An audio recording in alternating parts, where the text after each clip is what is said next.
All right, so continuing my discussion, we're going to add a new quantity. So when I ask you how fast an object's going, how fast your car is going, what do we use as a term for that? Most people, I think, you would think of speed. I'll use a different color, speed. Now, there's a lot of ways you can describe speed. Essentially, it's how fast an object's moving, and I think we can think of it as a position over time quantity. Speed, the formula for it is distance over time. Distance over time, which means my formula would be x over t, right? So if I'm trying to just solve the speed of an object, it's how far it goes in a certain amount of time. The further you go in the shorter amount of time, the faster you're going to go. The symbol I'll use is v, and the units are meters per second. So x is meters, t for time is seconds. So v, meters per second. All right. I think that's pretty straightforward for most people. This is what they would think of for speed.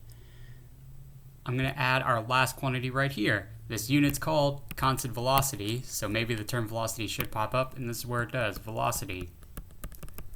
So velocity is displacement over time.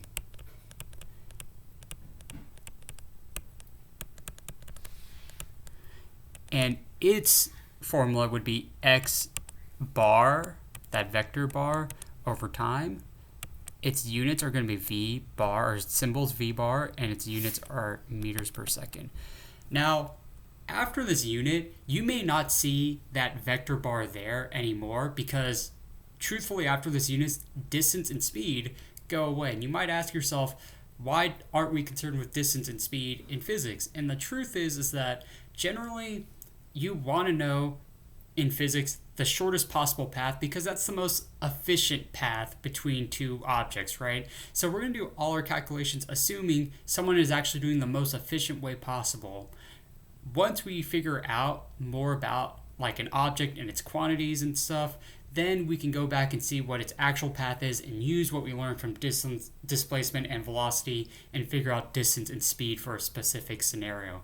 But many times we're dealing with displacement and velocity first. All right, so these are our four quantities, and hopefully you can tell, we put the vector bar over one of these terms, so which one's going to be which? So speed is defined by distance over time. Distance was a scalar term. There's a good chance speed will still be scalar, and it is. Velocity uses displacement, which is a vector, so velocity is also a vector again. Now I'll ask you all, I'll give you guys a second to think. We have one term in here, time, which I haven't defined, but I think we all know what time is. Is time scalar or is it vector? And what's going to define it is, quantity is the number, direction is a direction, north, east, west, south, something like that. So does time have a direction? I don't think time has a direction. I can't go 30 seconds north unless I'm trying to imply that, there's a displacement or velocity. Like 30 seconds is just 30 seconds. I have to attach something to it. Time is a scalar term. Other scalar terms might be temperature. Temperature doesn't really have a direction. It just is what it is. Mass would be scalar. So a lot of things that you've probably dealt with are scalars, but we'll learn in physics that there's going to be a lot more vectors that are very important. Direction is an important term. At this point, I'm going to bring up a scenario I like to always use. So I want us to think about a track.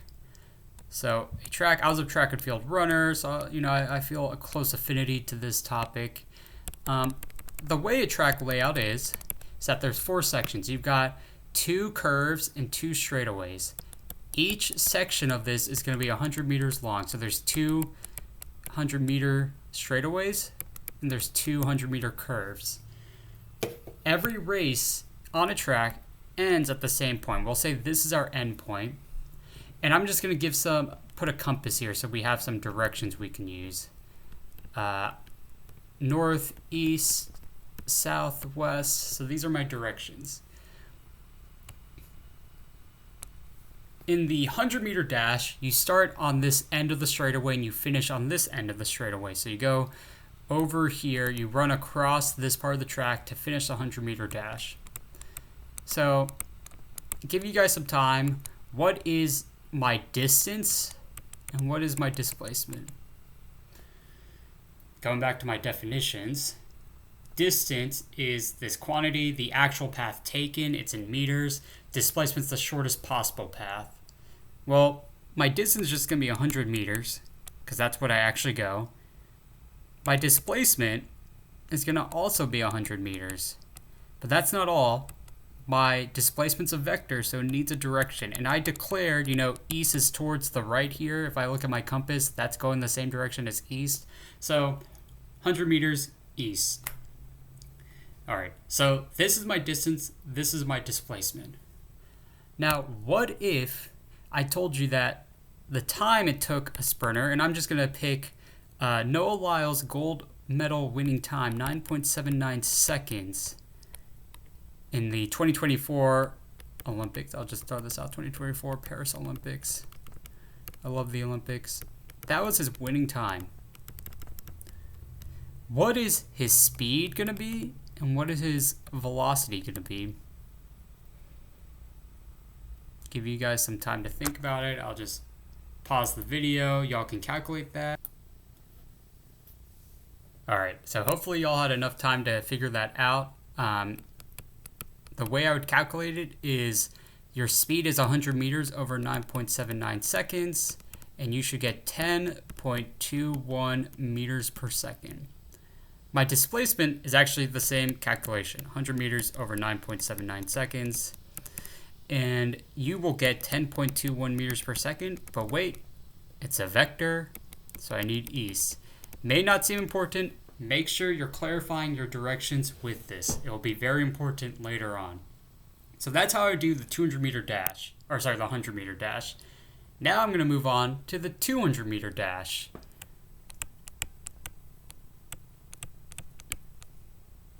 So the 200-meter dash, instead of starting here, is going to start up here. So 200-meter dash starts up there, and let's try to figure out the distance and displacement first. So my distance is going to be, what they actually do. Now, what the runner will do is go around this 100 meters and go 100 meters here, so it's going to be 200 meters. All right, so it turns out all these races are easy to figure out the distance, because maybe in races it's more interesting to go by the distance versus the displacement. What is my displacement going to be? So the shortest possible path between here, if I start here and I end here, it's not going to be this way and over here. Like this way, you're moving away from the point until you get to here, and then you're moving back towards it. So the shortest possible path is actually straight through the field. Now, there's a lot of ways we can try to figure this out. The easiest way would be like Pythagorean theorem. I already worked it out for y'all. Let's round it to about 119 meters. So 119 meters is the length of this point to this point, from basically cutting across the track field here. So, or like a football field is a lot of times what's in between, at least in the US. So 119 meters. Now, once again, it's not just 119 meters though. We have a direction to it. This direction would be southeast, right? South and east. We'll just say southeast for now. Southeast. Now, I want to find out the speed and velocity calculation. I'll let you guys try to figure it out first, though. So speed and velocity calculation, we need a time for that. I'm going to give y'all this time, 19.40 seconds. That's my time for it. I'm using these Olympic-style timings. So if you're wondering, most people don't run this fast. The top of the world does. So give you guys a second, try to calculate it. All right, hopefully y'all had enough time to figure that out. So I'm going to put the answer here. So velocity is distance over time. It's going to be 200 meters over 19.4 seconds. And I get 10.31 meters per second. My velocity is going to be, displacement over time. And it's going to be 6.2 16.13 meters per second. And let me back up. It's going to be 119 meters over 19.4 seconds. So it's still the same amount of time, right? But it's a shorter amount of displacement. And you're going to end up with 16.13 meters per second southeast. So now we're starting to see there are some differences that can pop up between distance, displacement, speed, velocity. So I'm looking at this, this quantity here, and velocity is seemingly less than the speed. If I'm just going by quantities, velocity is a lot less than what my speed is. And this is a common thing that will happen, is that velocity, really the fastest your velocity will ever be, is if your distance and your displacement happen to be the same. So the 100-meter dash, they are the same distance and displacement, at least quantity-wise. My 200-meter dash is already starting to get very different, right? 200 meters is a lot longer than 119 meters, and that's a direct that's directly why the speed is way greater than the velocity quantity. So something to think about. I'm going to give y'all 2 more races to try to work with as part of a practice example. So we'll have the 400-meter dash, and we'll have the 1500-meter dash. Or sorry, not a dash. If you know track, dashes are for sprints. 1500 meters is not a dash. So I want you to find x, the x bar, so distance, displacement. I want you to find speed, velocity, and same with my 1500. And let me, in a second, give you all those times. Let me go find those times for. All right, so I found the times for the 400-meter dash, 43.4 seconds, and the time for the 1500 is 3 minutes and 27.65 seconds. As y'all work on this for the 1500, you should convert the time into seconds. Remember, 60 seconds per minute. So I'll let you try to figure out what that would be, and I'll give you some minutes to work on this. I'll pause the video. All right, so hopefully y'all had time, and I didn't clarify where these races start. The 400 starts and ends right here, and the 1500 starts and ends up here. So 1500's up here. This is where it starts, and you'll go 300, and then you'll do 3 more laps, 400. The 400-meter dash starts here. So it starts and ends in the same spot. It's just 1 full lap. If you want to redo any answers now, you can pause the video again before I do it, but I'll start it. So the 400-meter dash, 400 meters is your distance. You actually go 400 meters. This is where it gets weird. Your displacement is 0. So you end at 400 meters, the 400-meter mark. You start at the 400-meter mark. That's 0. Or you can think of it as if the starting point is at 0 meters. Well, you start at the 0-meter mark and you end at the 0-meter mark. Anyways, you start and end in the same spot. If I took 2 pictures and I said, how far did this person go? I would see a person at the same spot, 0 meters. And when you have 0 quantity, you don't need to put a direction. I mean, your direction could be north, south, east, or west. They're all equal when it comes to 0. For distance, I would go 400 meters over 43.4 seconds. And what I get is 9.2 meters per second. For my velocity, I will end up getting 0 meters over 43.4 seconds, and I'll get 0 meters per second. And once again, I have no quantity or no direction attached to this quantity because it's kind of meaningless with it. All right, let's do the 1500 meter. So the distance is 1500 meters. Now my displacement is if you did the Pythagorean theorem, which I didn't give y'all over here, but you'll learn that this is actually 64 meters. So 64 meters is the distance between here. Let me try to get a different color. So 64 meters, 64 meters south. And don't worry about the Pythagorean theorem for now. You don't need it for this unit. It's just, to make this problem realistic, you could use it. And that's math comes back to help you, and that's what physics is all about.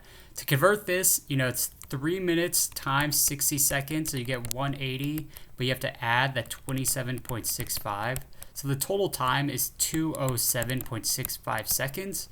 And when I plug it into these distances, I get 1500 over 207.65, and I get, a pretty nice 7.2 meters per second. Not as fast as the sprints, right? You'll notice what's interesting is the 200 meter dash is usually faster than the 100 because it takes time to reach your top speed. Then the 200 meter dash, you can stay at that top speed for longer, and that ends up with a faster speed overall. As you get higher distances, though, you get slower. Now, my velocity, my displacement's only 64 meters, and it's over that same time period. And so I end up with 0.31 meters per second south. All right, I'm going to end this video. It's a little long, and then we're going to keep moving on with this worksheet. So thank you.